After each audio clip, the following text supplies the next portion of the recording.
హక్కుల సాధన కోసం సర్పంచ్లు పోరుబాట పట్టారు. ఉప సర్పంచ్లకు చెక్ పవర్ రద్దు చేయాలన్న ప్రధాన డిమాండ్తో ప్రభుత్వంపై పోరాటానికి సిద్ధమయ్యారు.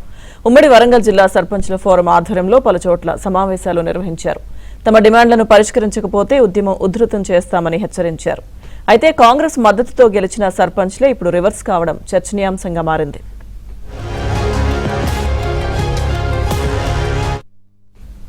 హక్కుల సాధన కోసం ఎంతకైనా తెగిస్తామని సర్పంచ్లు చెబుతున్నారు. వాస్తవానికి ఉమ్మడి వరంగల్ జిల్లాలో సర్పంచ్లు ఎదుర్కొంటున్న సమస్యలు చాలా తీవ్రంగా ఉన్నాయి. ముఖ్యంగా గ్రామాల అభివృద్ధి కోసం ప్రభుత్వం సూచించిన పనులకు ఖర్చు చేసిన డబ్బులు సకాలంలో విడుదల కాకపోవడంతో చాలా మంది సర్పంచ్లు అప్పుల ఊబిలో కూరుకుపోయారు. బిల్లుల చెల్లింపులో జాప్యం జరగడం వల్ల సర్పంచ్లు తీవ్రమైన ఆర్థిక ఇబ్బందులు ఎదుర్కొంటున్నారు.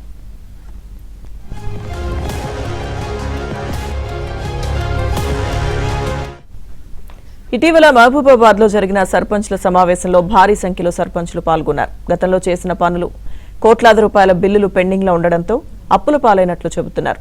తమ సమస్యలు వినేందుకు కలెక్టర్ నెలలో ఒకరోజు సమయం ఇవ్వాలని, అలాగే సీఎం కూడా నెలలో ఒకరోజు సర్పంచ్ల కోసం సమయం కేటాయించాలని డిమాండ్ చేస్తున్నారు. సర్పంచ్ల నిరసనలపై రాజకీయంగా చర్చ జరుగుతోంది. ఇది ఎమ్మెల్యేలపై తీవ్ర ప్రభావం చూపుతుంది అంటున్నారు. గ్రామాలలో అభివృద్ధి జరగాలంటే ఉప సర్పంచుల చెక్ పవర్ వలన ప్రజాపాలన అభివృద్ధి కోసం జరగడంలో లోపం జరుగుతూ ఉంది.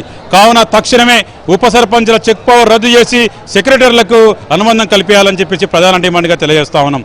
అంతేకాదు మా సర్పంచులు నిత్యం ప్రజలలో ఉంటా ఉన్నారు, ప్రజల కోసం పోరాడుతూ ఉన్నారు, ప్రజా సమస్యల పరిష్కారం కోసం ప్రయత్నం చేస్తున్నారు. కాబట్టి 6,500 జీతం నుండి 20,000 రూపాయల జీతాన్ని కేటాయించాలని చెప్పేసి రెండో డిమాండ్గా పెడతా ఉన్నాం.